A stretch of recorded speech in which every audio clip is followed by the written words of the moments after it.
नमस्कार, स्वागत है आप सभी का द इकोनॉमिस्ट में। तो कैसे हैं आप सब? आशा करता हूं कि आप सब बढ़िया हैं। तो चलिए शुरुआत करते हैं एक कोट के साथ। Arise awake and stop not till the goal is reached. तो स्वामी विवेकानंद जी के द्वारा ये बात कही गई है। तो उठो, जागो और तब तक मत रुको जब तक आपका गोल जो है वो अचीव आप नहीं कर लेते। तो गोल को अचीव करने के लिए जो आलस है, ठीक है, तो उसको त्यागना पड़ेगा, उठना पड़ेगा, मेहनत करनी पड़ेगी, तपस्या करनी पड़ेगी, फिर ही आप आगे बढ़ पाओगे। और एक प्लानिंग करनी पड़ेगी, किस प्लान के हिसाब से आप आगे बढ़ रहे हो। और साथ ही साथ रिवीजन भी करनी पड़ेगी जो भी पढ़ोगे। तभी जो है आपका गोल जो है वो अचीव हो पाएगा। मतलब जब आपका रोम रोम लग जाएगा फोकस करना, मतलब कि जिस काम को आप कर रहे हो, तभी वो काम हो पाता है, तभी वो काम सक्सेसफुल हो पाता है। तो इसी तरीके से आपको काम करना पड़ेगा, तभी आप अपने गोल को अचीव कर पाएंगे। तो चलिए आगे बढ़ते हैं। तो ये है आज का द हिंदू एडिटोरियल। तो ये एडिटोरियल, ये पेज नंबर 6 है, ये पेज नंबर 7 है। कुल मिलाकर यहाँ पर 7 एडिटोरियल्स हैं। 4 इस पेज पे हैं, 3 इस पेज पे हैं। तो यहाँ पर सभी एडिटोरियल्स का हम एनालिसिस करेंगे। तो अभी पहले तो द इकोनॉमिक टाइम का एडिटोरियल ही आता, लेकिन आज अभी तक न्यूज़पेपर नहीं आया जब तक मैंने यहाँ पर स्टार्ट कर दिया रिकॉर्डिंग। तो जब वो न्यूज़पेपर आ जाएगा इकोनॉमिक टाइम्स, काफ़ी देर मैंने वेट की उसकी, तो फिर मैं उसको भी पब्लिश कर दूंगा। तो पहले आपको अभी द हिंदू एडिटोरियल ही मिलेगा। ओके, तो अभी शुरुआत करते हैं हम इस पहले वाले एडिटोरियल से। तो पहले एडिटोरियल में क्या बात कर रहे हैं? तो एडिटोरियल नंबर 1 में बात कर रहे हैं, temporary respite price stability must be maintained even as steps to boost demand are taken. तो कह रहे हैं कि जो प्राइस स्टेबिलिटी है, महंगाई हो जाती है ना, उसको स्टेबल करो। तो मतलब महंगाई कम करो, तो वो बहुत जरूरी है। साथ ही साथ ये भी ध्यान रखो कि डिमांड जो है ना वो भी बढ़े। जो हमारे प्रोडक्ट्स बन रहे हैं, तो उनकी बिक्री भी हो अच्छे से, और प्राइस भी कंट्रोल में रहे कि आम लोग जो है उसको खरीद पाए, उनकी पहुंच के बाहर चीज ना हो जाए। तो इसके रिगार्डिंग ये बात की जा रही है। तो अभी शुरुआत में बात कर रहे हैं कि अभी लेटेस्ट जो है रिटेल इन्फ्लेशन और यहाँ पर इंडस्ट्रियल आउटपुट डाटा देखने को मिला है, जो कि रिलीज किया गया है नेशनल स्टैटिस्टिक ऑफिस के द्वारा। तो ये ऑफिस जो है ये कौन से मंत्रालय के अंतर्गत काम करता है, इसका आंसर करें कमेंट बॉक्स में। तो अभी इन्होंने कुछ जो यहाँ पर आंकड़े आए हैं नहीं, तो उसमें इसके चलते कुछ रिलीफ यहाँ पर पाया गया है कि जो ये सेकंड वेव के चलते, कोविड पैंडेमिक के चलते सेकंड वेव जो अभी चल रहा है, उसके चलते इम्पैक्ट पड़ रहा था धीरे धीरे इकोनॉमी के ऊपर, जिसके चलते उदासी चाहिए हुई थी इकोनॉमी में। तो अभी थोड़ा थोड़ा बहुत कष्ट का निवारण यहाँ पर देखने को मिला है, जो अभी एनएसओ के द्वारा जो नया डाटा दिया गया है। तो अभी इसमें जो हेडलाइन इन्फ्लेशन है, तो हेडलाइन इन्फ्लेशन का मतलब होता है ओवरऑल इन्फ्लेशन। ओवरऑल यहाँ पर महंगाई दर, चाहे वहां पर फूड प्राइसेस की बात करें, चाहे हम एनर्जी प्राइसेस की बात करें, ओके, चाहे जो पेट्रोल डीजल जिसकी भी हम बात कर लें, ओके, तो ओवरऑल जो महंगाई है एक देश की, तो अभी उसके बारे में बात करेंगे। भी 3 मंथ के हिसाब से यहाँ पर ये कम हो गई है। ओके, 3 मंथ लो इसको कहा जा रहा है। तो यहाँ अभी अप्रैल में ये 4.29% थी। और इसका रीजन यहाँ पर बताया जा रहा है कि अभी जो फूड प्राइसेस हैं वो थोड़े ठीक हुए हैं, कम हुए हैं, यहाँ पर सस्ते हुए हैं। इसके अलावा जो स्टैटिस्टिकल बेस इफेक्ट है, मतलब कि एक जो बेस ईयर के हिसाब से हम यहाँ पर कंपैरिजन करते हैं, ठीक है, उसके हिसाब से यहाँ पर बात कर रहे हैं कि कंपैरिजन में बेस ईयर के हिसाब से भी यहाँ पर हमें जो है बदलाव दिखता हुआ नजर आ रहा है। और इसके अलावा बात करें कि जो इसी इंडेक्स की बात करें अगर पिछले साल की, अगर पिछले साल अगर अप्रैल की बात कर ले 2020 में, तो उस समय यहाँ पर 7.2% की यहाँ पर महंगाई थी। ओके, तो अभी ये 4.29% पे है, इसलिए यहाँ पर बात करें कि थोड़ा रिलीफ देखने को मिल रहा है। इसके अलावा एक और यहाँ पर एनएसओ के द्वारा रिलीज की गई सेपरेट, जिसमें उन्होंने इंडस्ट्रियल आउटपुट के बारे में बात की है। तो यहाँ पर इंडस्ट्रियल आउटपुट जो है हमारी, वो भी 22.4% के हिसाब से बढ़ी। तो अच्छा खासा जंप यहाँ पर देखने को मिला है। ओके, तो यहाँ पर ये डाटा कौन देता है? ये डाटा यहाँ पर प्रोवाइड किया जाता है इंडेक्स ऑफ इंडस्ट्रियल प्रोडक्शन के द्वारा, आईआईपी। ओके, तो यहाँ पर ये भी बेस ईयर के साथ ही कंपैरिजन करते हैं। तो क्या बेस ईयर है इंडेक्स ऑफ इंडस्ट्रियल प्रोडक्शन की अगर बात करें, तो ये कौन से साल को बेस ईयर मानते हैं? 2011-12 को या 2014-15 को? ओके, इसका आंसर करें कमेंट बॉक्स में।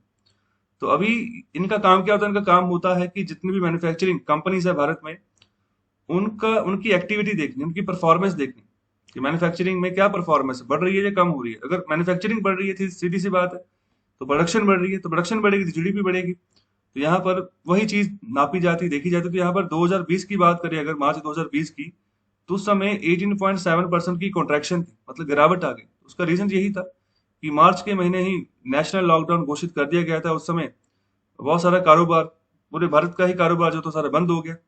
तो अभी यहाँ पर जो है जंप देखने को मिला है 22.4% का, अभी जो अप्रैल 2021 की, मार्च 2021 की अगर बात करें। और आगे यहाँ पर बात करें कि अगर क्लोजर लुक ले हम यहाँ पर कुछ इन्फ्लेशन डाटा के हिसाब से, तो यहाँ पर बहुत सारी चीजें पता चलती, जैसे यहाँ पर बात कर रहे हैं कि जैसे जो सीरियल्स होते हैं, जो मोटा अनाज होता है, दूध हो गया, दूध से बने हुए जितने भी प्रोडक्ट्स हैं, दूध, दही, ओके, घी वगैरह, मक्खन वगैरह, वेजिटेबल्स की बात कर लें, पल्सेस की बात कर लें, जो दालें वगैरह आप खाते हो, उसके अलावा और भी जो प्रोडक्ट्स हैं जो फूड की कैटेगरी में आते हैं, तो यहाँ पर बात करें कि सब्सटेंशियल कूलिंग देखने को मिली, मतलब कि प्राइसेस थोड़े कम हुए हैं यहाँ पर। तो यहाँ पर अगर मोटे अनाज की बात करो, वेजिटेबल्स की बात करो, तो यहाँ पर डिफ्लेशनरी ट्रेंड है, मतलब कि सस्ती होगी, काफी चीजें सस्ती होगी जो पिछले के मुकाबले अगर हम बात करें तो यहाँ पर अगर सीरियल्स की बात करें तो यहाँ पर -2.96%, और वेजिटेबल्स की बात करें तो ये -14.2% के हिसाब से यहाँ पर इनके प्राइसेस में गिरावट देखने को मिली है। और अगर हम खास तौर पे डेयरी प्रोडक्ट्स की बात करें, डेयरी प्रोडक्ट्स में जो मिल्क के रिलेटेड जो जितने भी प्रोडक्ट्स बनते हैं उनकी यहाँ पर बात आ जाती है। तो डेयरी प्रोडक्ट्स में कौन कौन से प्रोडक्ट आएंगे, उन सबके नाम आप जो है ना कमेंट बॉक्स में आंसर करें। तो अभी जो सेकंड लार्जेस्ट है यहाँ पर, अगर फूड एंड बेवरेजेस कैटेगरीज की बात करें, तो यहाँ पर डेयरी प्रोडक्ट्स की जो यहाँ पर वेटेज है ना, तो वो दूसरी लार्जेस्ट है। तो यहाँ पर इसमें भी जो है सस्तापन देखने को मिला, तो अभी -0.13%, मतलब यहाँ पर भी जो है गिरावट देखने को मिली है प्राइसेस में। और दूसरी और बात करें जो पल्सेस है, तो यहाँ पर जो प्राइसेस थे, मतलब इसमें बढ़ोतरी देखने को मिली प्राइसेस में, जिसके चलते यहाँ पर जो हमारी मॉनेटरी पॉलिसी मेकर्स थे वो भी परेशान थे कि इस सिचुएशन को कैसे सही करें, कि यहाँ पर पल्सेस के दाम क्यों नहीं कम हुए। तो पल्सेस के दाम देखो बढ़ रहे हैं, इसका रीजन ये भी है कि जो प्रोडक्शन है पल्सेस की ना, 2020-21 का जो फिस्कल ईयर है वो इतनी नहीं हो पाई है। ओके, तो अगर भारत सरकार की बात करें तो इन्होंने प्रधानमंत्री गरीब कल्याण योजना के तहत तो जो है ना फ्री फूड ग्रेन्स यहाँ पर देने की बात कही है, तो दी भी थी। जो पहला यहाँ पर संस्करण आया था प्रधानमंत्री गरीब कल्याण योजना के तहत, तो उस समय जो राइस और यहाँ पर व्हीट थे, तो वो यहाँ पर 5 किलो यहाँ पर एक्स्ट्रा दिए जाएंगे फॉर फ्री ऑफ कॉस्ट उन लोगों को जिनका यहाँ पर नेशनल फूड सिक्योरिटी एक्ट के तहत यहाँ पर कार्ड बना हुआ है। ओके, तो उसमें उस समय पल्सेस भी दी गई थी। तो ये पिछले साल जब स्कीम थी नवंबर तक ये एंड हो गई, क्योंकि नवंबर तक सिचुएशन ठीक हो गई थी। ओके, नवंबर तक काफी मतलब इकोनॉमी चलनी शुरू हो गई थी। फिर बाद में अभी जब अगर 2021 की बात करें तो अभी दोबारा से डिमांड उठी है। तो अभी जब यहाँ पर ये स्कीम लागू की जाएगी तो उसमें अभी पल्सेस नहीं रखेंगे। क्यों? क्योंकि अभी इनकी प्रोडक्शन बहुत कम हुई। ओके, तो पहले 1 किलो पल्सेस भी दी गई थी नवंबर में फ्री ऑफ कॉस्ट, लेकिन अभी ये नहीं दी जाएगी। तो रीजन यही है। तो अब इसी के चलते दाम बढ़ रहे हैं। तो ये भी परेशानी का मतलब कारण बन रही जो हमारी मॉनेटरी पॉलिसी मेकर्स। तो मॉनेटरी पॉलिसी मेकर कौन होता है? रिजर्व बैंक ऑफ इंडिया होता है या फिर सेंट्रल गवर्नमेंट होती है? इसका आंसर करें कमेंट बॉक्स में। तो यहाँ पर बात की जा रही है कि अभी डबल डिजिट मतलब यहाँ पर इजाफा था महंगाई में। जो इनकी परसेंटेज की बात करें डबल डिजिट में थी अगर पिछले 18 महीने के यहाँ पर स्ट्रेच की बात करें तो, लेकिन अभी ये सिंगल डिजिट में आई है। अगर डबल डिजिट से ये सिंगल डिजिट में आई तो अभी इसको 20 मंथ लो कहा जा रहा है। तो ये 7.51%, मतलब थोड़ा गिरावट देखने को मिली है। ओके, और इसके अलावा बात करेंगे अगर कंबाइंड यहाँ पर इम्पैक्ट की बात करें, स्लोड इन्फ्लेशन, मतलब ये जो इन्फ्लेशन महंगाई कम हुई है, ओके, तो उसका अगर कंबाइंड इफेक्ट की बात करें जितने भी यहाँ पर फूड एंड बेवरेजेस का जितना भी सेक्टर है, तो यहाँ पर बात करेंगे by more than 250 basis points to 2.66%। तो इतने परसेंटेज के हिसाब से यहाँ पर इम्पैक्ट पड़ा है जो यहाँ पर महंगाई कम हुई है। ओके, और इसके अलावा अगर बात करें कंज्यूमर प्राइस इंडेक्स की, तो जितनी भी महंगाई हम मापते हैं भारत में वो कंज्यूमर प्राइस इंडेक्स के हिसाब से मापते हैं। तो इसमें भी बात कर रहे हैं कि इसका जो डाटा है तो ये भी मतलब दर्शा रहा है कि मतलब प्राइस प्रेशर जो है लगातार अभी बढ़ेगा। तो आने वाले समय में इन्फ्लेशन जो है आने वाले महीनों में और राइज हो सकती है। तो यहाँ पर सीपीआई का डाटा यही चीज दर्शा रहा है। तो स्पेशली अभी सिचुएशन ये बनी हुई है कि हमारा जो सोशियो इकोनॉमिक बर्डन है वो बढ़ता जा रहा है। ओके, तो दूसरी ओर जो है पैंडेमिक के चलते पता नहीं चल रहा है कि इकोनॉमी खुल रही है या फिर बंद है। मतलब ऐसे है कि आधी इकोनॉमी चल रही है, आधी इकोनॉमी बंद है। तो इस तरीके की सिचुएशन बनी। तो अभी रीजन यहाँ पर यही कि बहुत सारे राज्यों के द्वारा लॉकडाउन जो है वो लगाए जा रहे हैं। तो 15 दिन के लॉकडाउन, फिर उसके बाद में एक्सटेंशन भी दी जा रही है। मतलब बढ़ता जा रही है सिचुएशन लॉकडाउन की। तो अभी जिसके चलते सिचुएशन जो है ना अभी दोबारा से खराब हो रही है। ओके, दोबारा से वापस रिसॉर्ट करना हमारे लिए टफ हो रहा है। तो यहाँ पर बात करें अगर मीट और फिश की, तो यहाँ पर भी प्राइसेस जो है 16.7% के हिसाब से बढ़े। और यहाँ पर दूसरी ओर जो अगर एक्स की बात करें तो यहाँ पर 10.6% के हिसाब से बदलाव देखने को मिला।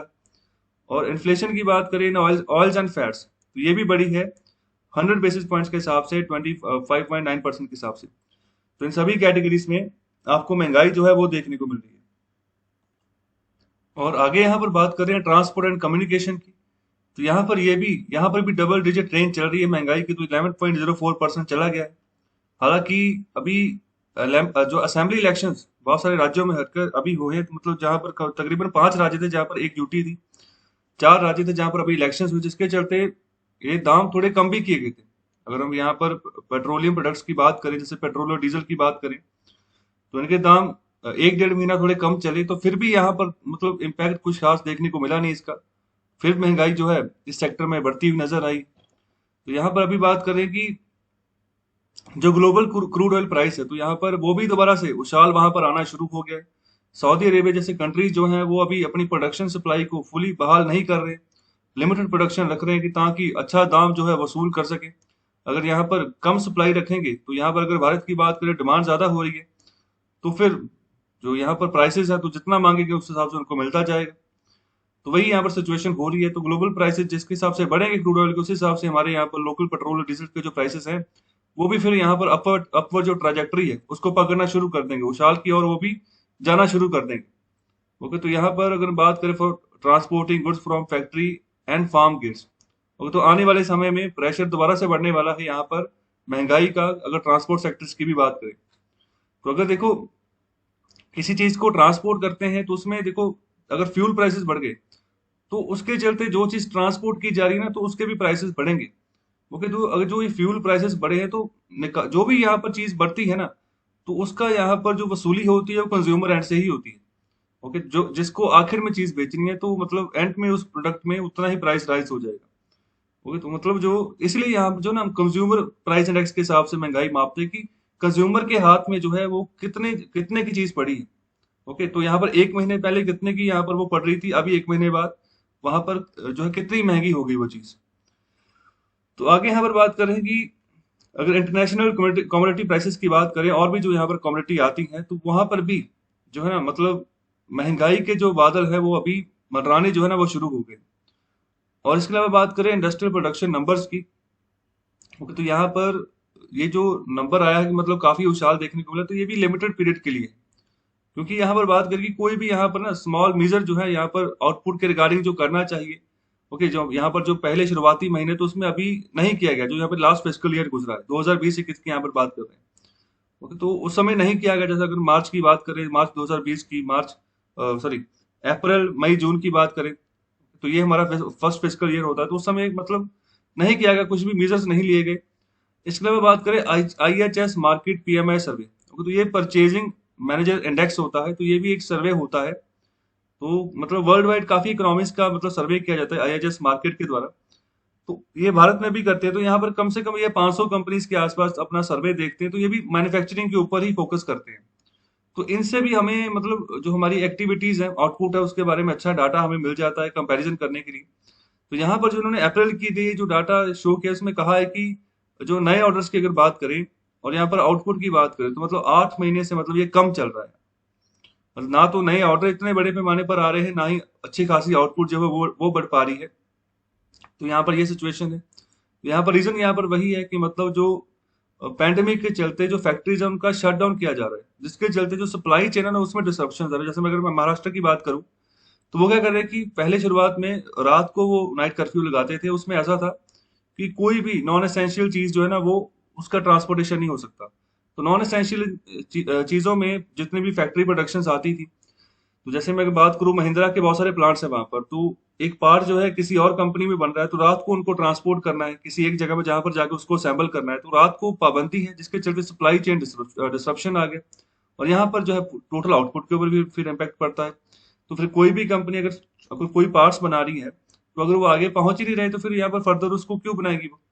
ओके, तो वहां पर तो अगर डिस्ट्रप्शन ही आ गई तो फिर पता नहीं कि जो गाड़ी बनकर आगे जाएगी वो भी बिकेगी नहीं बिकेगी। ओके, तो अभी तो वहां पर भी ताले लग चुके हैं बहुत सारी एजेंसीज के ऊपर। कुल मिलाकर 26,000 के आसपास ये एजेंसी, जिसमें 20,000 के आसपास तो मतलब बंद कर दी गई है अभी। तो ये सिचुएशन है। तो आगे यहाँ पर बात करें इंडस्ट्रियल प्रोडक्शन की, तो यहाँ पर इन्फ्लेशन तो आने वाले समय में चैलेंजेस इनके सामने है। तो जो पॉलिसी मेकर्स हैं, तो यहाँ पर इनको निरीक्षण करते रहना है, इंश्योर करना है कि प्राइस स्टेबिलिटी सही रहे। ओके, साथ ही साथ जो डिमांड है उसको भी सही करना है, क्योंकि वो भी जरूरत है। डिमांड बढ़ेगी तभी तो आउटपुट बढ़ेगी।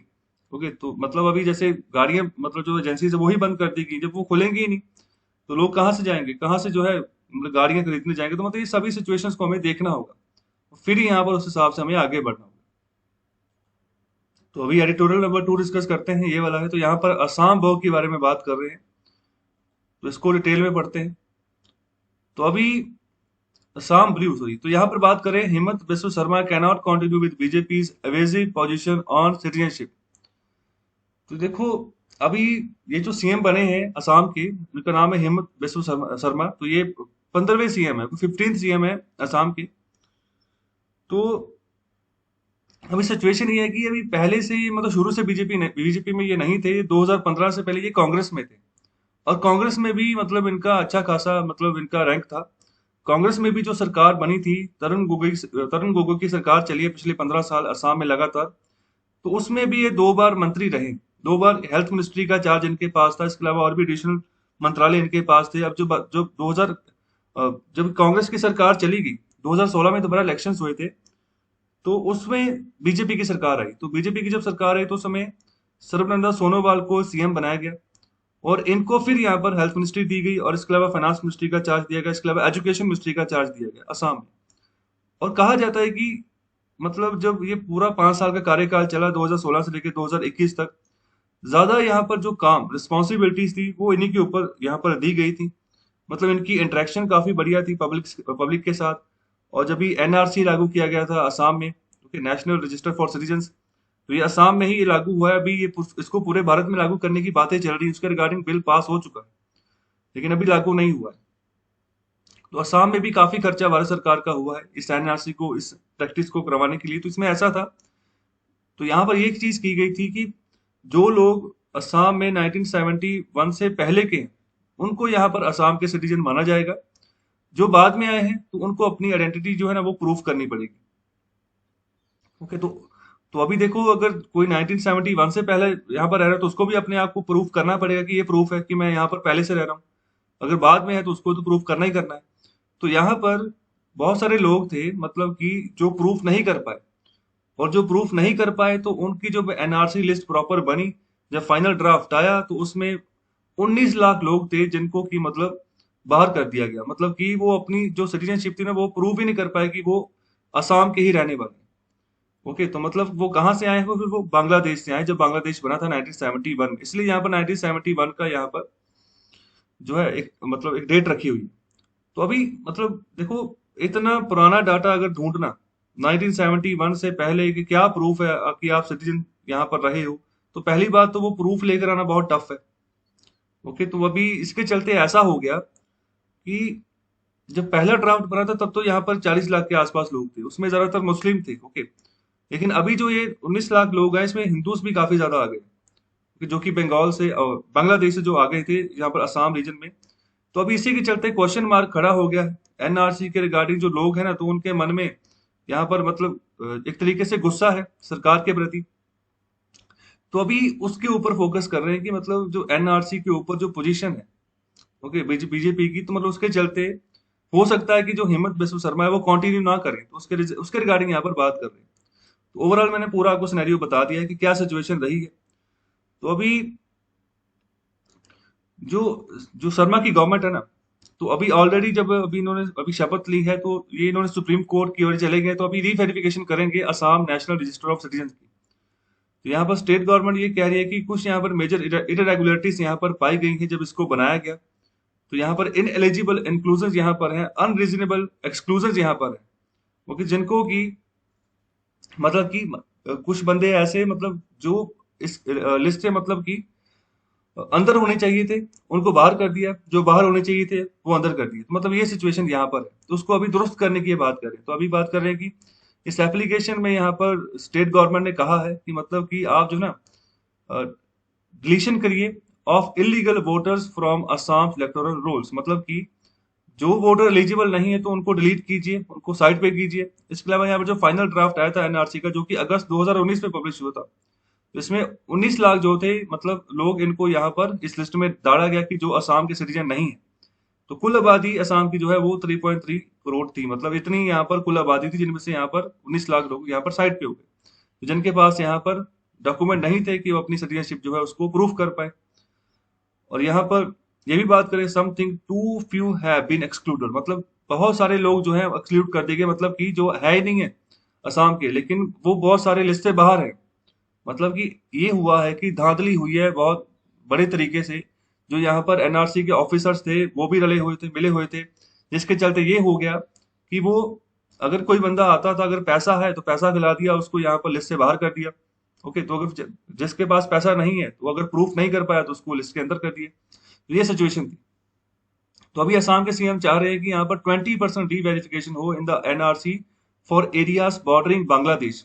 ओके, असम के जो जो एरिया जो बांग्लादेश के टच होते, बांग्लादेश के साथ टच होते हैं उसकी बात कर रहे हैं। इसके अलावा 10% फॉर इंटीरियर एरियाज। इसके अलावा बात करेंगे Supreme Court's guidance on the issues of discrepancies are found, मतलब कि जिस हिसाब से यहाँ पर सुप्रीम कोर्ट की गाइडेंस थी, मतलब जब एनआरसी जब इशू किया गया उसके चलते यहाँ पर बहुत सारी जो यहाँ पर गलतियां हैं ना वो पाई गई। और इसी के चलते आगे बात करें कि अभी जो बीजेपी की जो पोजीशन है ना सिटीजनशिप अमेंडमेंट एक्ट के तहत, तो ये टाल मटोल वाली पोजीशन है कि मतलब जिससे यहाँ पर जो असम के जो यहाँ पर नेशनलिस्ट हैं उनको डर है कि आने वाले समय में यहाँ पर ना बंगाली हिंदूज का एक फ्लड गेट जो है वो खुल जाएगा असम की ओर। तो बंगाली हिंदूज, देखो जो बांग्लादेश है वहां पर भी हिंदूज जो है पाए जाते हैं, उनकी भी अच्छी खासी गिनती है।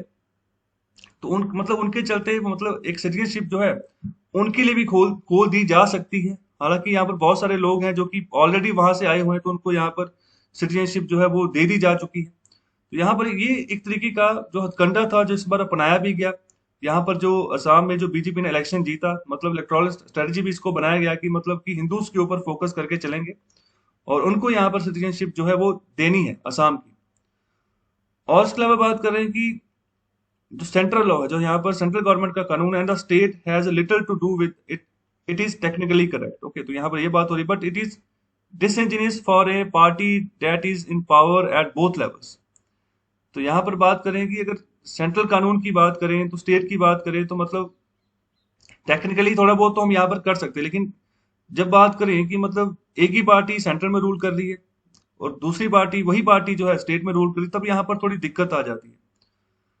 तो यहाँ पर थोड़ा सा ये चीज हो जाती है कि मतलब कि जो इंडिजिनस जो लोग हैं तो क्या उनके ऊपर फोकस हो रहा है या नहीं हो रहा है।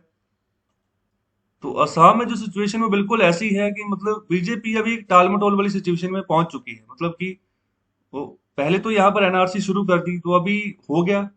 एनआरसी को शुरू करने का वैसे रीजन यही था कि वहां पर सीधी सीधी एक बात लिखी हुई थी कि जो भी यहाँ पर अगर पाकिस्तान है, अफगानिस्तान है और बांग्लादेश है, तो इस यहाँ में से कोई भी नॉन मुस्लिम जो है ना वो उसको भारत की सिटीजनशिप जो है वो दी जा सकती है।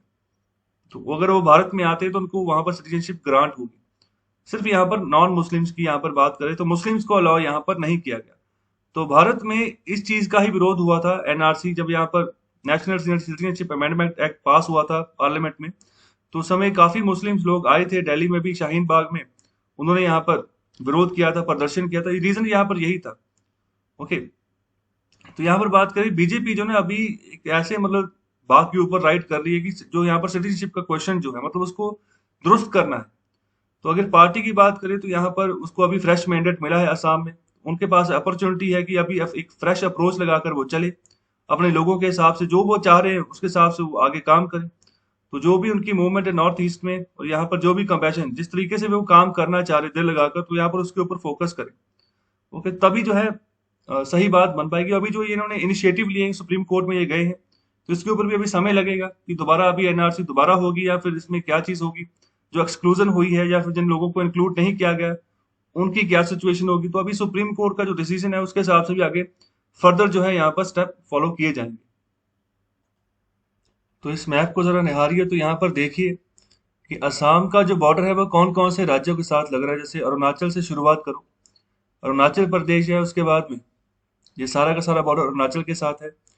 उसके बाद नागालैंड है, उसके बाद मणिपुर है, फिर मिजोरम है, फिर त्रिपुरा है और इस साइड मेघालय है। और इस साइड वेस्ट बंगाल भी है जिसके साथ असम का बॉर्डर टच करता है। और इसके अलावा ये वाला एरिया है जब असम का जो बॉर्डर है वो बांग्लादेश के साथ जो है टच हो रहा है। तो ये कई बार कंफ्यूजन रहती है कि बांग्लादेश का बॉर्डर शायद नहीं लगता है असम के साथ, तो उसका भी बॉर्डर टच होता है। ओके, तो यहाँ से क्वेश्चन घुमा फिरा के पूछ लिया जाता है, इसलिए अच्छे तरीके से आपको मैप पता होना चाहिए कि कहाँ कहाँ पर जो है हमारे राज्यों की लोकेशन है और कौन कौन से राज्य एक दूसरे के साथ जो है बाउंड्री टच करते हैं। तो अभी देखो ये सभी राज्य जो है एक ही राज्य में से यहाँ पर निकाले गए हैं, इसीलिए इनको यहाँ पर सेवन सिस्टर्स हम बोलते हैं। तो यहाँ पर ये नॉर्थ ईस्टर्न, इस यहाँ पर वेस्ट बंगाल से आगे ये वाला रीजन पूरा नॉर्थ ईस्टर्न रीजन का है। ओके, तो यहाँ पर नॉर्थ ईस्टर्न रीजन रीजन जो है शुरू हो जाता है। ओके, तो ये यहाँ तक जाता है सारा, और जितने भी सेवन सिस्टर स्टेट्स हैं तो धीरे धीरे करके इसी में से निकली है। तो अभी असम को और तोड़ने की बात चल रही थी, लेकिन यहाँ पर जो सर्बानंद सोनोवाल थे, जो अभी सीएम रहे हैं पिछली बार, तो उनके द्वारा मना किया कि अभी उसको और नहीं तोड़ा जाना चाहिए, क्योंकि यहाँ पर और भी बहुत सारे राज्य बनाने की अभी भी असम में से मांग उठ रही है। तो चलिए आगे बढ़ते हैं। तो अभी बात करते हैं एडिटोरियल नंबर 3 की। तो ये भी काफी इंपॉर्टेंट आर्टिकल है, काफी इंपॉर्टेंट बातें यहाँ पर की डिटेल में इसमें इसको भी हम डिस्कस करते हैं। चलिए आगे बढ़ते हैं।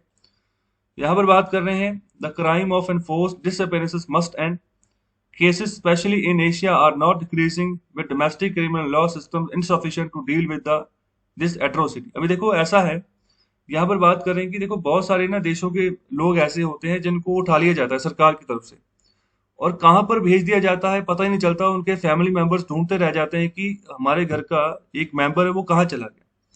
ओके, तो हो सकता है कि किसी एक्टिविटी में उसने पार्टिसिपेट किया हो सरकार के खिलाफ, तो सरकार ने उसे उठा लिया। तो ये मतलब ये ऐसी चीजें, अगर आप किसी के खिलाफ एक्टिविटी कर रहे हो तो सरकार उठा लेती है।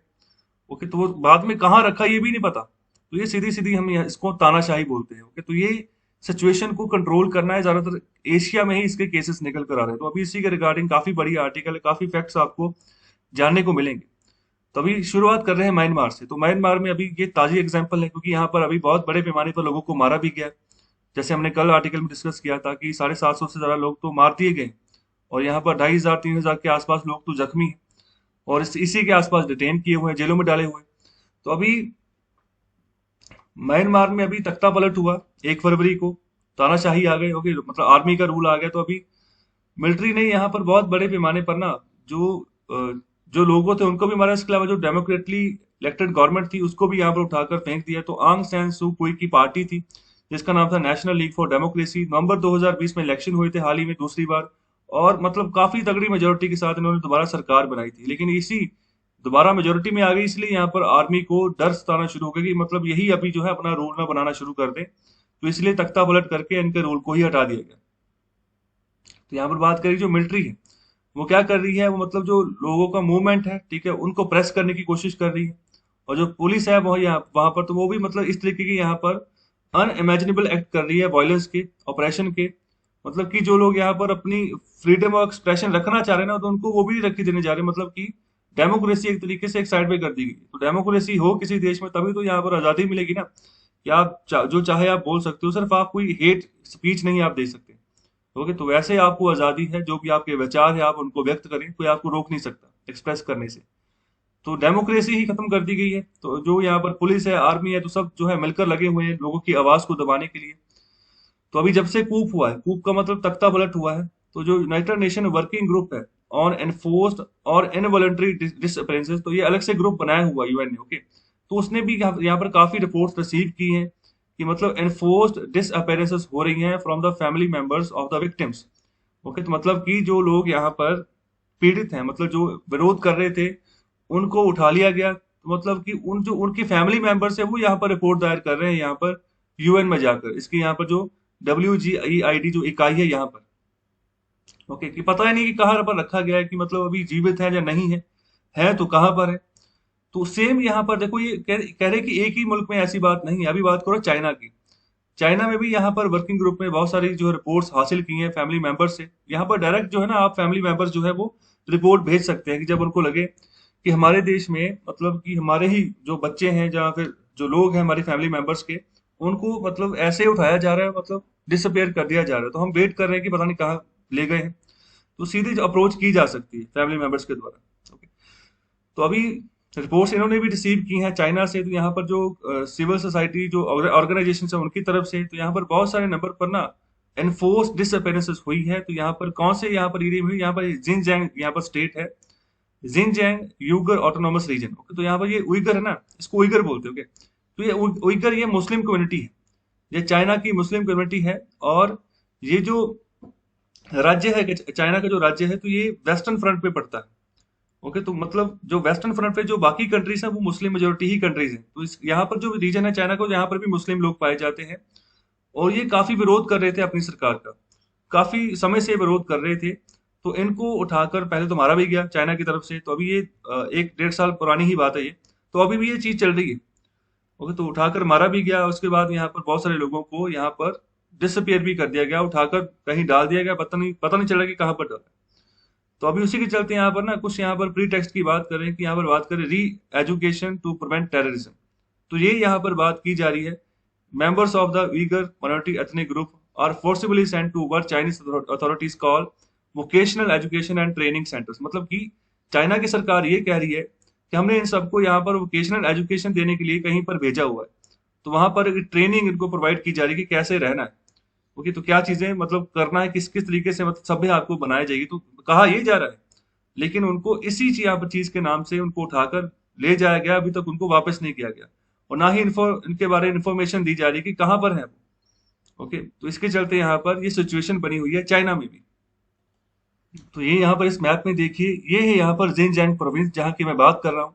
तो ये यहाँ पर ये कजाकिस्तान के बॉर्डर टच हो रहा है, कजाकिस्तान है, उसके बाद यहाँ पर तजिकिस्तान। तो ये बहुत सारे मुल्क यहाँ पर है जिनके साथ ये बॉर्डर टच करता है। तो इस साइड पे यहाँ पर जो अफगानिस्तान के साथ यहाँ पर ये पूरा रीजन यहाँ पर आ रहा है। ओके, तो ये भी कोई और मुल्क है, अफगानिस्तान का बॉर्डर यहाँ पर डायरेक्ट शायद शायद नहीं है।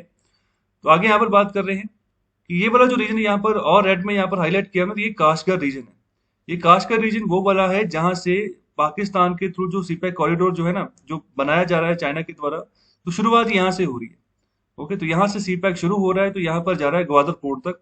तो ये पूरा का पूरा एक नेटवर्क है रोडवेज का, रेलवेज का, जिसके चलते चाइना अपना ट्रेड जो है ना उसको अरेबियन सी तक भी पहुंचाना चाह रहा है। तो ये बीजिंग है चाइना की कैपिटल, और इसके साथ आसपास वाले ये सभी कंट्रीज हैं जो कि इसके साथ बॉर्डर टच करते हैं। तो नीचे भी इसके जो ज्यादातर डिस्प्यूट है ना चाइना के, वो यहाँ पर इन्हीं वाले एरियाज में है। चाहे यहाँ पर जो यहाँ पर कोई मुल्क है, तो यहाँ चाहे यहाँ पर इंडिया है, नेपाल है, ओके, तो यहाँ पर बर्मा है, तो इन साइड में यहाँ पर इसने ज्यादा डिस्प्यूट रखे हैं। ऊपर वाली साइड इसका ज्यादातर बॉर्डर रशिया के साथ है। ओके, जिसपे यहाँ पर इसने डिस्प्यूट बहुत कम रखे हुए हैं। तो इस मैप में देखिए अफगानिस्तान का भी यहाँ पर बॉर्डर है। तो काफी छोटा सा बॉर्डर यहाँ पर लगता है, जो यहाँ पर चाइना के साथ, जिनजियांग प्रोविंस के साथ। ओके, तो चाइना का बॉर्डर किर्गिस्तान के साथ, तजिकिस्तान के साथ, अफगानिस्तान के साथ। ये हिस्सा भी यहाँ पर पाकिस्तान के पास है। ओके, जो डॉटर लाइन यहाँ पर है, और भारत के साथ तो आगे नेपाल, भूटान, जिसके बारे में मैंने अभी अभी आपको बताया, तो सबके साथ यहाँ पर बॉर्डर है चाइना का। तो ये जो डॉटर लाइन्स है ना, तो यहाँ पर ये मतलब होता है कि ये जो है डिस्प्यूटेड एरियाज है। तो ये देखिए तजिकिस्तान के साथ भी यहाँ पर डॉटर लाइन है, इसका मतलब ये है चाइना का तजिकिस्तान के साथ भी डिस्प्यूट है।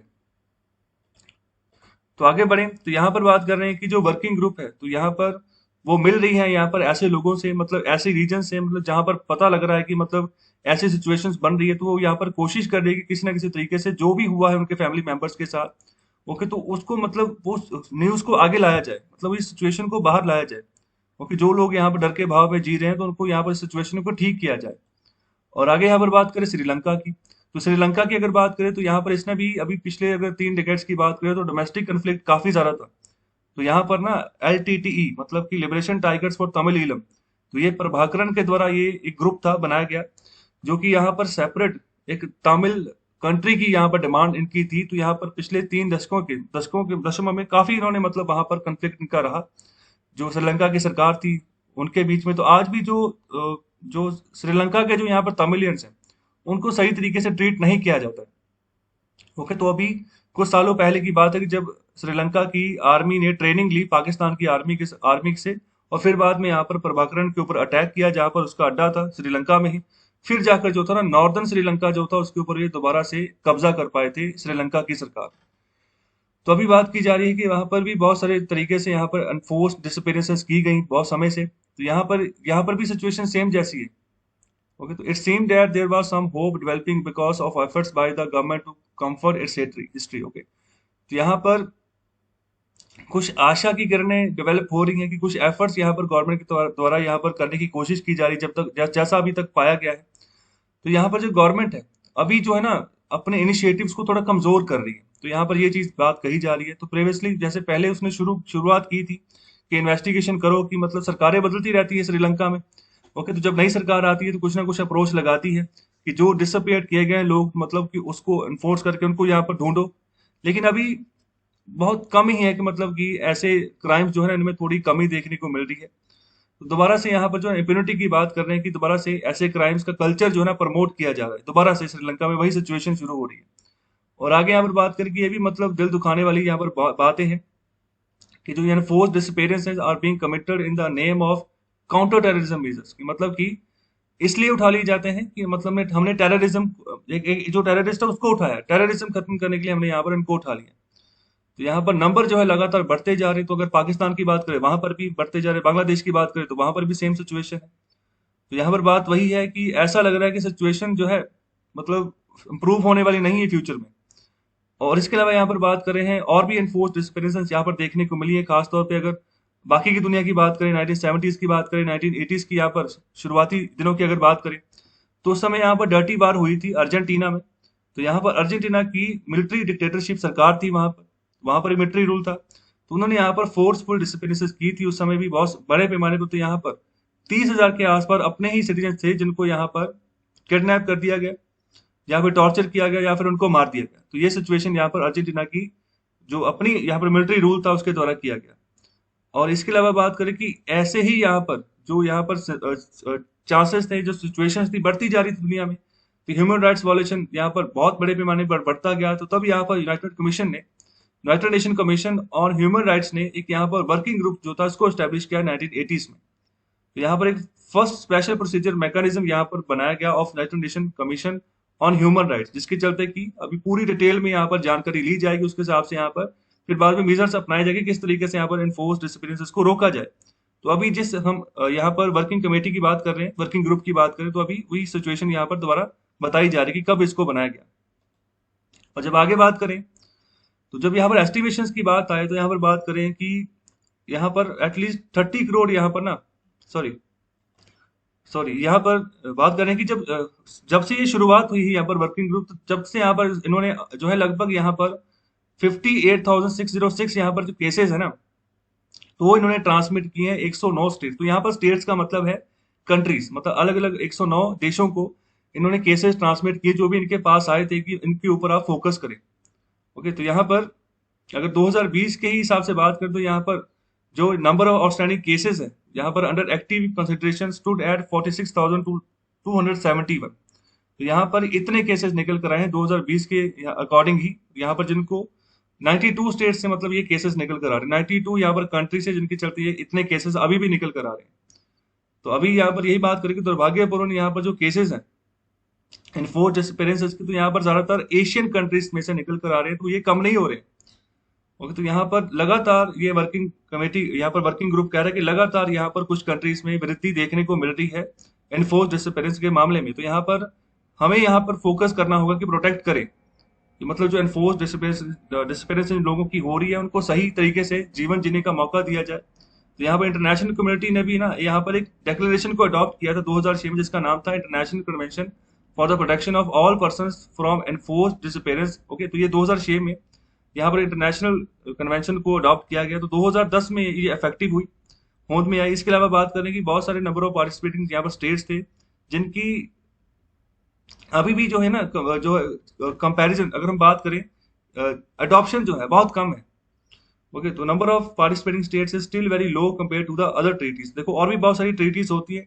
ट्रीटीज होने का मतलब ये होता है कि कोई भी अगर कोई देश इनिशिएटिव लेता है किसी ट्रीटी का या फिर यूएन लेता है, तो अगर नंबर ऑफ कंट्रीज वहां पर जाते हैं तो जो भी उस देश में फायदा हो रहा था उसका फायदा उसके रिगार्डिंग जो इन्फॉर्मेशन है ना वो जहाँ पर मेंबर कंट्रीज के पास भी वो जा सकती है। ओके, मतलब बहुत फायदा हो सकता है अगर किसी ट्रीटी को हम साइन करते हैं। तो बहुत सारी ट्रीटीज यहाँ पर निकलती हैं। ऐसा नहीं कि हर एक देश जो है ना हर किसी ट्रीटी को साइन कर लेता है। तो यहाँ पर बाइंडिंग नहीं होता है कि मतलब कि हर एक देश ने साइन करना ही करना है। तो उसी के चलते यहाँ पर साइन नहीं किया गया काफी देशों के द्वारा। तो यहाँ पर अभी 63 मेंबर स्टेट्स हैं of the treaty. Only 8 states from Asia Pacific region have ratified और acceded to the treaty. Okay, मतलब सिर्फ 8 ही देश हैं एशिया पैसिफिक रीजन में से जिन्होंने यहाँ पर इस ट्रीटी को साइन किया है।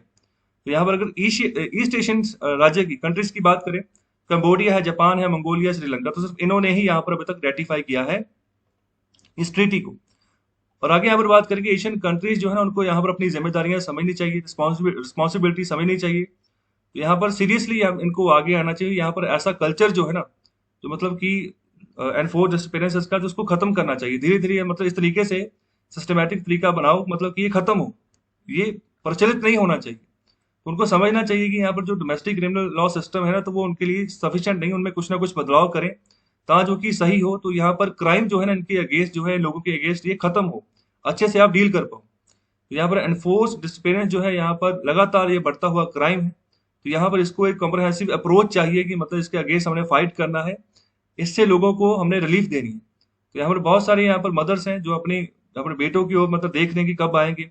Wives looking for husbands and children looking for parents demonstrate the endless chain of tragedy in our contemporary world. तो अभी इस तरीके से बहुत सारे लोग हैं, बच्चे भी अपने पेरेंट्स की वेट कर रहे हैं कि कब आएंगे। तो ये चेन बहुत लंबी है, तो इसको सही करने की जरूरत है। तो चलिए भी बात करते हैं एडिटोरियल नंबर 4 की। तो ये भी काफी इंपॉर्टेंट आर्टिकल है, तो इसके बारे में चर्चा करते हैं। तो यहाँ पर बात कर रहे हैं मिकोर माइकोसिस। तो यहाँ पर इस तरीके से एक कोविड-19 में ही एक तरीके का ये नया वेरिएंट आ गया है। तो ये भी जिसके चलते भी जो रिस्क है ना, काफी बढ़ चुका है। कोविड-19 के खिलाफ जो बैटल हम लड़ रहे हैं, तो इसके लिए डायबिटीज जो है ना, वो कंट्रोल में होनी चाहिए।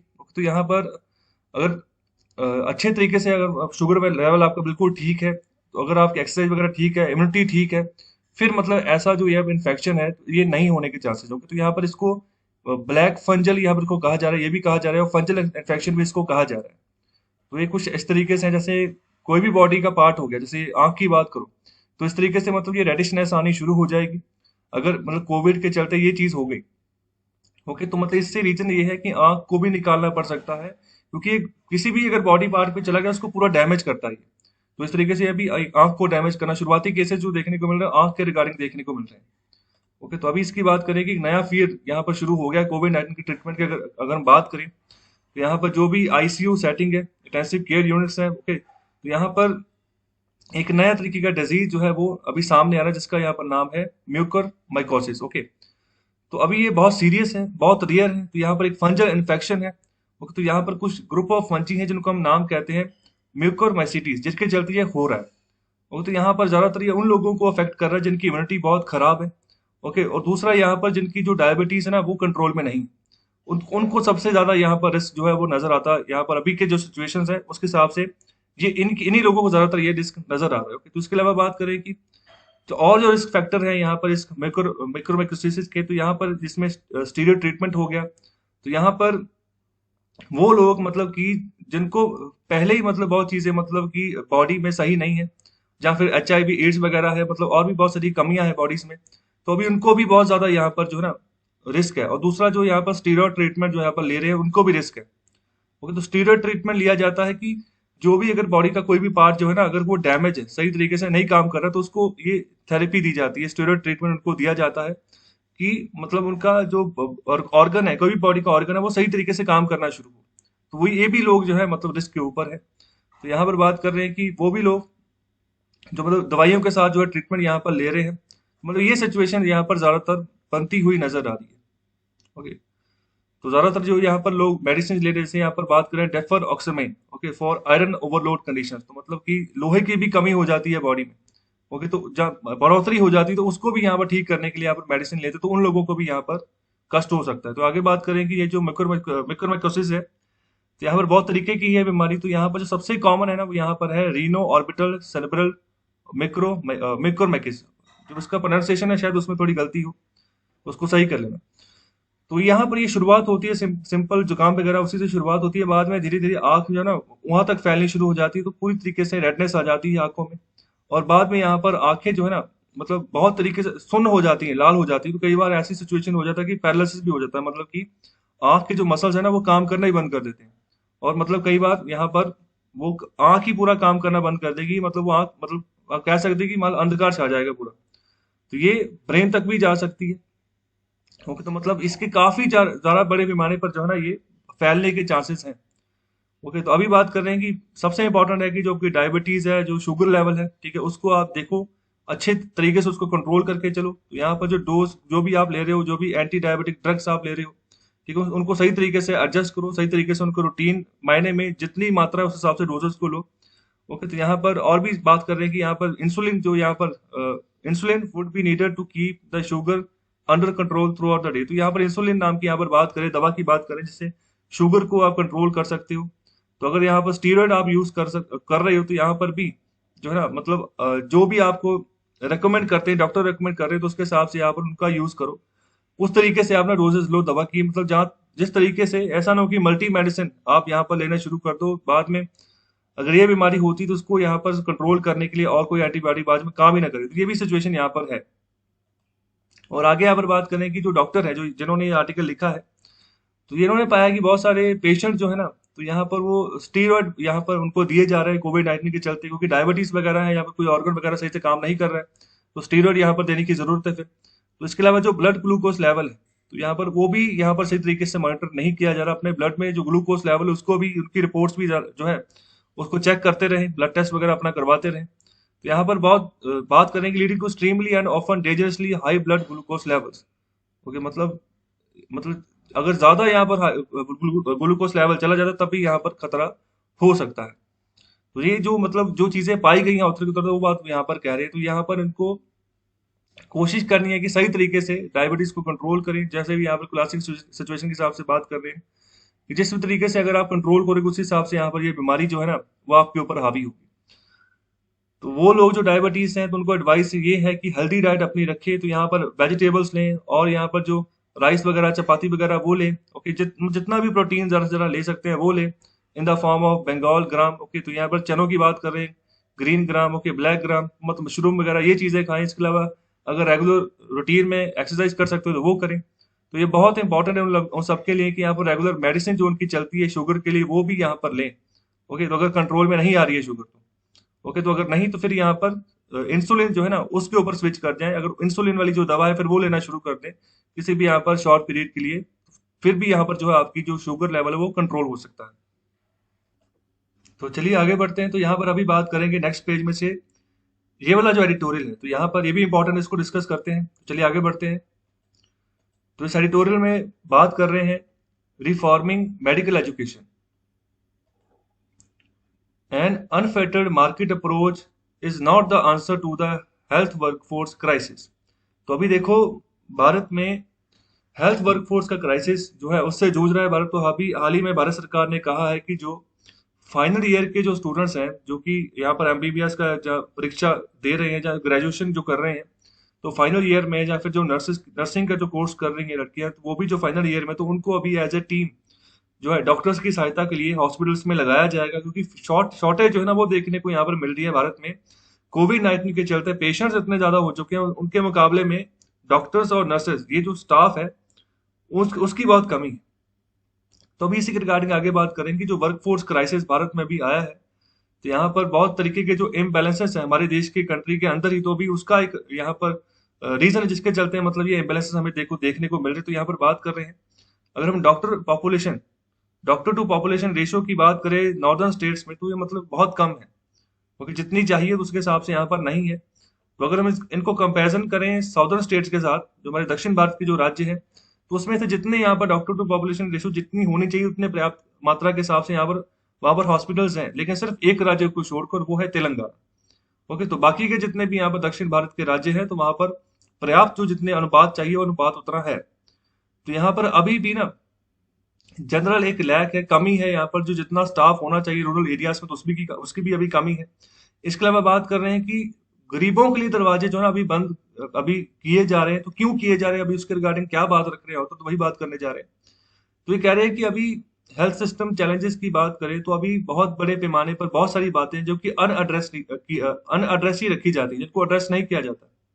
ओके, तो यहाँ पर गवर्नमेंट की बात करें कि गवर्नमेंट जो है ना अभी मार्केट ओरिएंटेड अप्रोच जो है ना अभी मेडिकल एजुकेशन के रिगार्डिंग अभी बनाकर चल रही है। ओके, तो मार्केट मतलब कि किसी चीज का एक तरीके से बिजनेस कर देना, बिजनेस बना देना। तो अभी इसके रिगार्डिंग बात कर रहे हैं। तो ऐसे चैलेंजेस को हमें यहाँ पर एड्रेस करना होगा। तो अभी क्या बात कर रहे हैं कि अभी कह रहे हैं कि इसमें कोई डिनाई नहीं है कि हमारे यहाँ पर बहुत बड़े पैमाने पर जो खासतौर पर जो नॉर्दर्न राज्य है, तो वहां पर शॉर्टफॉल हो चुका है क्वालिफाइड डॉक्टर्स का, मतलब अच्छे काबिल डॉक्टर्स अभी बहुत कमी है। तो उसके लिए हमें यहाँ पर मेडिकल एजुकेशन को बढ़ावा देना होगा, उसको स्केल अप करना होगा, इसमें कोई दो राय नहीं। ओके, तो यहाँ पर बहुत सारे प्रपोजल यहाँ पर आ रहे हैं, तो यहाँ पर उसी की बात कर रहे हैं कि अभी एक एक प्रपोजल यहाँ पर आया है नीति आयोग का। ओके, तो नीति आयोग जो हमारा एक तरीके से जो प्लानिंग कमीशन प्लान करता है पूरे देश में, रणनीति बनाता है, तो इसने एक प्रपोजल दिया है कि जो प्राइवेट एंटाइटीज हैं उनको अलाउ किया है कि वो यहाँ पर टेक ओवर कर लें, जो डिस्ट्रिक्ट हॉस्पिटल्स हैं, जो यहाँ पर गवर्नमेंट हॉस्पिटल्स हैं, उनको टेक ओवर कर लें। ओके, तो वहां पर उनको एक तरीके से टीचिंग हॉस्पिटल्स में कन्वर्ट कर दे, तो यहाँ पर कम से कम इनको 150 एमबीबीएस सीट्स जो ना वो अलॉट करने की बात की जा रही है। ये जो प्राइवेट एंटाइटीज हैं, ये सरकारी हॉस्पिटल में आएंगे और यहाँ पर इनको बच्चों को पढ़ाएंगे। तो सुनने में ये अट्रैक्टिव लगता है, लेकिन यहाँ पर बहुत सारे रीजन है जिनका मतलब को कंसर्न निकल कर आता है, तो उनके ऊपर हमें फोकस करना होगा। तो यहाँ पर बात करेंगे, अगर ऐसी पॉलिसी का इम्प्लीमेंटेशन होता है तो प्राइवेट सेक्टर जो है ना, वो अपनी मेडिकल एजुकेशन को एनकरेज करेगा, तो प्राइवेट सेक्टर में एनकरेज करेगा, कोशिश करेगा कि ज्यादा से ज्यादा मैं अपना फैलाव जो है आने वाले समय में करूं, अपने आप को एक्सपैंड करूं। तो इससे क्या होगा, it will also directly aid the corporatization processes of health care provisioning. मतलब कि एक तरीके से जैसे कारोबार होता है ना, तो बिल्कुल इसको भी कारोबार की तरह ही आगे ये मतलब डेवलप करना शुरू कर देंगे, जितने भी हेल्थ केयर प्रोविजन होते जो भी इसके प्रोसेसेस होते हैं। ओके, तो अभी अगर पब्लिक हेल्थ सिस्टम की बात करें तो वो अंडर रिसोर्स्ड है। ओके, इतना पैसा इनके पास होता नहीं है सरकार के पास, तो जो भी अगर इलाज भी मिलता है तो ज्यादा से ज्यादा यहाँ पर जो है चेकअप वगैरह होता है आपका, जो जो सस्ती दवाइयाँ वगैरह होती है वो आपको फ्री ऑफ कॉस्ट यहाँ पर दे दी जाती है। इसके अलावा अगर बात करें टर्शियरी केयर की, कि मतलब अच्छे तरीके से कोई आपको कोई डिवाइस, मेडिकल डिवाइस चाहिए, कोई एमआरआई वगैरह करवानी है या कोई सिटी स्कैन वगैरह कराना, तो वो ज्यादातर हॉस्पिटल के बाहर ही जाना पड़ेगा, तो उसमें काफी खर्चा आता है। तो मतलब इस तरीके से जो बचा कुचा चीज है वो भी यहाँ पर जो है कोलैटरल डैमेज यहाँ पर देखने को मिलेगी, अगर इस तरीके से कॉर्पोराइजेशन अगर होता है। अगर हम हेल्थ केयर की बात करें, तो यहाँ पर डिस्ट्रिक्ट हॉस्पिटल जो होते हैं वो एक तरीके से लास्ट रिजॉर्ट होते हैं गरीब लोगों के लिए। अगर कहीं पर बात नहीं बनी तो सरकारी हॉस्पिटल में जाओ, तो वहां पर आपका इलाज हो जाएगा। तो ये अभी इसमें बदलाव आना शुरू हो जाएगा। तो जो कॉर्पोरेटाइजेशन जो होगा ना, तो उससे क्या होगा, जो सर्विसेज जो यहाँ पर मिलेंगी बहुत महंगी हो जाएंगी। ओके, तो यहाँ पर बहुत सारे गरीब लोग जो है ना, फिर उनको मतलब जो सेवा है हॉस्पिटल्स की वो मिलनी बंद हो जाएगी। और इसके अलावा यहाँ पर और जो बात कर रहे हैं कि अगर ज्यादा डॉक्टर्स हमने प्रोड्यूस करने हैं, यहाँ पर जो शॉर्टेज है अंडर सर्व्ड एरियाज में, उसको यहाँ पर इम्प्रूव करने के लिए, तो यहाँ पर अगर कॉर्पोरेशन की बात करेंगे ना, तो ये यही इसी चीज के ऊपर फोकस करेंगे कि मतलब कि ज्यादा से ज्यादा यहाँ पर जो है मतलब डॉक्टर्स प्रोड्यूस करो, तो मतलब जो रिजल्ट है, ओके, तो मतलब उसके ऊपर फोकस यहाँ पर नहीं किया जाएगा। ओके, तो जो प्राइवेट हॉस्पिटल या प्राइवेट प्लेयर्स होते हैं वो मेडिकल एजुकेशन को एक तरीके से बिजनेस की तरह ही लेंगे, और इनका मेन मकसद यही है कि शॉर्टफॉल को यहाँ पर कंप्लीट करना है, ज्यादा से ज्यादा डॉक्टर्स प्रोड्यूस करने हैं। अभी देखो, वैसे भी जो प्राइवेट हॉस्पिटल्स है ना, ज्यादातर तो वहां पर यही सिचुएशन है। वहां पर ऐसा है कि फोकस उनका यही है कि डिग्रियां बांटनी है, तो डिग्रियां बांटेंगे, जितनी ज्यादा बांटेंगे तो उतना ज्यादा यहाँ पर फीस आएगी। फीस वैसे ही बहुत ज्यादा होती है यहाँ पर, एमबीबीएस का कोर्स अगर करना हो तो फीसिस ही यहाँ पर ज्यादातर बटोरने की कोशिश की जाती है। एलिजिबिलिटी क्या हो, कोई टेस्ट वगैरह लिया जाए बच्चे का कि वो मतलब आगे कर भी पाएगा कि नहीं कर पाएगा, फिर भी उसको बैठा लिया जाता है। तो ये सिचुएशन है, सिर्फ डॉक्टर्स प्रोड्यूस करने हैं, और दूसरा जो सबसे मेजर चीज है, पैसा आना चाहिए। तो पैसे की कमाई अच्छी खासी प्राइवेट प्लेयर्स को हो जाती है एमबीबीएस में। तो यहाँ पर उसी के ऊपर ऑथर भी फोकस कर रहे हैं। तो यहाँ पर जो लार्ज नंबर ऑफ जो मेडिकल एस्पिरेंट्स थे, मतलब जो बच्चे पढ़ना चाह रहे हैं, ओके, तो उनके ऊपर भी यहाँ पर दरवाजे उनके बंद हो जाएंगे। ओके, जो सरकारी इंस्टीट्यूट में टेस्ट क्लियर करके अगर जाते हैं कि हमें यहाँ पर फीस नहीं देनी पड़ेगी, हम पढ़ाई कर लेंगे, तो मतलब उनका मोटिवेशन होता है कि हम रूरल एरियाज में जाकर काम करें। तो वो उनका सपना भी टूट जाएगा जब यहाँ पर उनके पास पैसे ही नहीं होंगे। जब सरकारी हॉस्पिटल्स में भी ऐसे प्राइवेट प्लेयर्स आगे पढ़ाना शुरू कर देंगे, तो वो तो प्राइवेट वाली ही फीस चार्ज करेंगे ना, तो फिर कैसे बात बनेगी। तो फिर जो आम बच्चा जो है, जो आगे बढ़ना चाहता है, तो उसके सामने तो फिर यहाँ पर ऑब्स्टेकल्स खड़े होंगे। ओके, तो उनको कैसे सही करना है। तो ये प्रॉब्लम्स यहाँ पर बताई जा रही है। और आगे यहाँ पर बात करें कि यहाँ पर जो डॉक्टर शॉर्टेज को, यहाँ पर जो प्रॉब्लम को सॉल्व करना है, तो यहाँ पर लॉन्ग टर्म यहाँ पर आपको सोच विचार करना होगा, कमिटमेंट करनी होगी, खासतौर पे यहाँ पर पॉलिटिकल लीडरशिप की यहाँ पर जो ना इनकी बात कर रहे हैं कि वो मतलब आगे आए।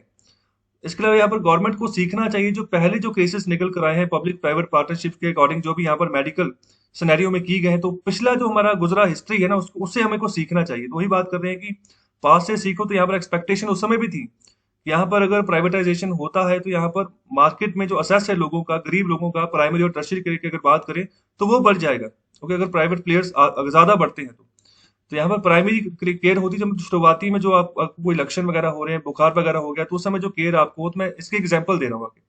ओके, तो मतलब अगर टर्शियरी केयर की बात करो, यहाँ पर कोई अगर सर्जरी वगैरह हो रही है, ओके, तो इसमें यहाँ पर टर्शियरी केयर आ जाएगी। तो यहाँ पर सोचा तो यही गया था कि मतलब फायदा होगा, लेकिन एविडेंस ये बता रहे हैं कि मतलब उतने तरीके से यहाँ पर जो ना इफेक्टिवनेस यहाँ पर देखने को नहीं पाई गई है। तो यहाँ पर लिमिटेड फायदा यहाँ तक अप्रोच पहुंची है गरीब लोगों तक। तो यहाँ पर बात करें कि बहुत सारे ट्रिपल पी जो मॉडल है, तो यहाँ पर वो नॉन कंप्लायंस, मतलब जो एग्रीमेंट कंडीशंस है प्राइवेट सेक्टर के साथ, उनकी वो अनुपालना ही नहीं करते। जैसे अगर बात की कि कोई अगर पेशेंट नहीं पे कर सकता, कि उसकी भी आप जो है देखभाल करिए, उसको भी आप केयर पहुंचाइए, तो उससे तो वो एक साइड पे हो जाते हैं कि ऐसा वो करेंगे ही नहीं। ओके, पैसे हैं तभी इलाज होगा, नहीं तो नहीं होगा। तो इसको यही बात कर रहे हैं कि इसको मतलब बेवकूफाना मतलब मार्केट अप्रोच जो है आप ना लेकर आए यहाँ पर रेगुलेटेड मार्केट में, जहाँ पर जो मेडिकल कॉलेजेस है उसके यहाँ पर फील्ड में, जो कि यहाँ पर फंड की जाती है पब्लिकली, और यहाँ पर प्राइवेटली ऑपरेट करने की आप बात कर रहे हो। तो यहाँ पर आप चाह रहे हो कि यहाँ पर कंपटीशन प्रोवाइड किया जाए ट्रेडिशनल जो गवर्नमेंट मेडिकल कॉलेजेस, तो ये कोई आंसर नहीं है जो हेल्थ वर्कफोर्स जो क्राइसिस हो चुका है उसके सामने। तो मेडिकल एजुकेशन एक पब्लिक गुड है, इसका पर्पस है कि पॉपुलेशन की हेल्थ को इम्प्रूव करना, जो बीमारियों को बर्डन उसको कम करना। वो तभी होगा जब काबिल बंदे को आप आगे भेजोगे। तो पैंडेमिक ने हमारे पास एक अपॉर्चुनिटी प्रोवाइड की है कि मेडिकल एजुकेशन को एक पब्लिक गुड के तौर पे दोबारा बनाया जाए। Okay, there should be substantial step up in the public investment in medical education. तो चलिए आगे बढ़ते हैं। तो अभी हम बात करते हैं ये वाले एडिटोरियल की। तो यहाँ पर बात करें फेक न्यूज के रिगार्डिंग। तो अभी कुछ दिनों से एक न्यूज काफी प्रचलित, जिसमें बात की जा रही है कि जो ये कोरोना वायरस की प्लानिंग थी, तो ये 2015 से चल रही है चाइना में। ओके, तो जिसके चलते अभी उन्होंने प्लानिंग पूरी तैयार करके और जो है पूरी दुनिया में ये वायरस छोड़ दिया। तो अभी उसी के रिगार्डिंग यहाँ पर बात की जा रही है। शुरुआत में ये बात छपी थी द ऑस्ट्रेलिया नाम की एक न्यूज एजेंसी है ऑस्ट्रेलिया में, ओके, जिन्होंने ये बात का खुलासा किया। ओके, 2015 की ये बात कर रहे थे। अभी जो ऑथर है इस आर्टिकल के, वो क्या बात कर रहे हैं, वो कह रहे हैं कि जब मैंने रिसर्च की इसके ऊपर, तो क्या पाया गया कि जिनके द्वारा वो किताब लिखी गई थी जिसमें ऐसा जिक्र किया गया है कोविड 19 के वायरस के बारे में, तो उनका नाम है मिस्टर जू डेंजोंग। ओके, तो वो अ, जो एयरफोर्स यहाँ पर मेडिकल यूनिवर्सिटी है चाइना में, तो वहां पर वो प्रोफेसर है। तो उन्होंने उस किताब में क्या लिखा, उस किताब में ये लिखा हुआ था कि जो फर्स्ट यहाँ पर सार्स आया था, सार्स कोव 1, यहाँ पर जो पहला कोरोना वायरस आया था, तो वो लगभग चाइना में ही फैला था। ओके, तो वो बाहर तक नहीं निकला था, चाइना तक ही वो फैला था। चाइना में भी फैला, बहुत सारे लोगों की जाने गई। फिर भी उस समय जो WHO के यहाँ पर चेयरमैन थे, उन्होंने काफी फटकार लगाई थी चाइना को कि ये कैसे फैला। ओके, तो उसकी यहाँ पर उसके रिगार्डिंग बात की गई थी। ये बात कब की जा रही, 2015 में जब किताब लिखी गई। तो ये वायरस कब आया था, ये 2004-5 की बात है। ओके, जब ये वायरस आया था, तो उस समय 2003-4 के आसपास की बात है जब ये वायरस आया था। तो उस समय ये बात कही गई कि ये वायरस स्पेशली डिजाइन किया गया था फॉरेन पावर्स के द्वारा, कि चाइनीज पॉपुलेशन जो है ना उसको यहाँ पर काउंटर करने के लिए, उसको खत्म करने के लिए। तो ये बात वहां पर उन्होंने लिखी थी। लेकिन जो न्यूज में यहाँ पर बात चल रही है वो कुछ और ही यहाँ पर चलाया जा रहा है कि 2015 से जो है शुरुआत की जा चुकी थी, कि मतलब कि शुरुआत की मतलब कैसे जो है दुनिया को काउंटर करना है, कैसे कोरोना वायरस फैलाना है। तो अभी एक तो बैड न्यूज होगी ना यहाँ पर, जो मिस्टर जू डेजाओ के जो प्रोफेसर हैं, तो इसके लिए एक अच्छी खबर भी उनके लिए ये है कि जब से ये न्यूज वायरल हुई है ना कि ऐसा कुछ लिखा है, तो जो ये बुक्स वगैरह है, तो ये आम मतलब फ्रीली अवेलेबल है चाइना में। अगर जाओगे बुक स्टोर्स में तो मतलब आम आपको मिल जाएगी। तो यहाँ पर पहली कंडीशन तो ये भी है कि मतलब जो चीज आपको इतनी आम, इतनी मतलब फ्री ऑफ कॉस्ट, मतलब आसानी से मिल पा रही है, फ्री ऑफ कॉस्ट नहीं, आसानी से मिल पा रही है, तो फिर वहां पर सीक्रेट सीक्रेट चीज क्या रहेगी। तो यहाँ पर जब बातें की जा रही हैं, जो वायरल यहाँ पर न्यूज हो रही, तो वहां पर यही बात की जा रही है कि सीक्रेट यहाँ पर ना हाथ लग गया है, सीक्रेट डॉक्यूमेंट हाथ लग गया है। ऑस्ट्रेलिया के हाथ एक सीक्रेट डॉक्यूमेंट लग गया है। लेकिन क्या सीक्रेट, जो चीज ऑनलाइन अवेलेबल है, ऑनलाइन यहाँ पर जो मार्केट स्टोर्स है वहां से लोग खरीद रहे हैं, बुक स्टोर से खरीद रहे हैं, तो उसमें सीक्रेसी कोई चीज है ही नहीं। दूसरी बात ये है। और तीसरी बात यहाँ पर ये कह रहे हैं कि अभी जब से ये न्यूज वायरल हुई, तब से यहाँ पर काफी सेल बढ़ चुकी है उनकी किताबों की। लोग जो है ना सेल कर करके पढ़ रहे हैं कि क्या सच में यही लिखा था। तो जो बात यहाँ पर लिखी थी, तो उसके बारे में यहाँ पर बात रख दी गई है ऑथर के द्वारा कि सिचुएशन क्या थी। तो यहाँ पर फेक न्यूज से बचने की यहाँ पर बात कर रहे हैं। और जो लास्ट वाला जो एडिटोरियल है, ये वाला एडिटोरियल जहां पर बात कर रहे हैं पॉलिटिकल प्रिजनर्स के बारे में, कि क्या उनको पैंडेमिक के दौरान रिलीज करना चाहिए या नहीं करना चाहिए। तो अभी सुप्रीम कोर्ट का एक ऑर्डर आया था कि इमीडिएट इफेक्ट से जो प्रिजनर्स हैं उनको रिलीज करिए पैरोल के ऊपर। तो उसके बारे में मैंने कल डिटेल में जो आर्टिकल डिस्कस किया है, तो उसको जाके वॉच करें। ओके, कल का जो एडिटोरियल उसको वॉच करें तो अच्छे से आपको पूरी डिटेल जो है इसके बारे में मिल जाएगी। वैसे यहाँ पर ये जो एडिटोरियल होता है ये फ्राइडे के फ्राइडे आता है। यहाँ पर ना जो एक क्वेश्चन रख दिया, इस क्वेश्चन के ऊपर यहाँ पर दो या तीन ऑथर होते हैं जो अपनी अपनी सलाह देते हैं कि या सही है या गलत है, तो उसी के हिसाब से यहाँ पर यह निर्णय रखा जाता है। तो वैसे इस एडिटोरियल को यहाँ पर मैं डिस्कस नहीं करूंगा, कल वाला एडिटोरियल जो उसको वॉच करें। ओके, तो कैसा लगा लेक्चर, अपना फीडबैक जरूर दें, शेयर करें इस लेक्चर को ज्यादा से ज्यादा। बहुत बहुत शुक्रिया, धन्यवाद।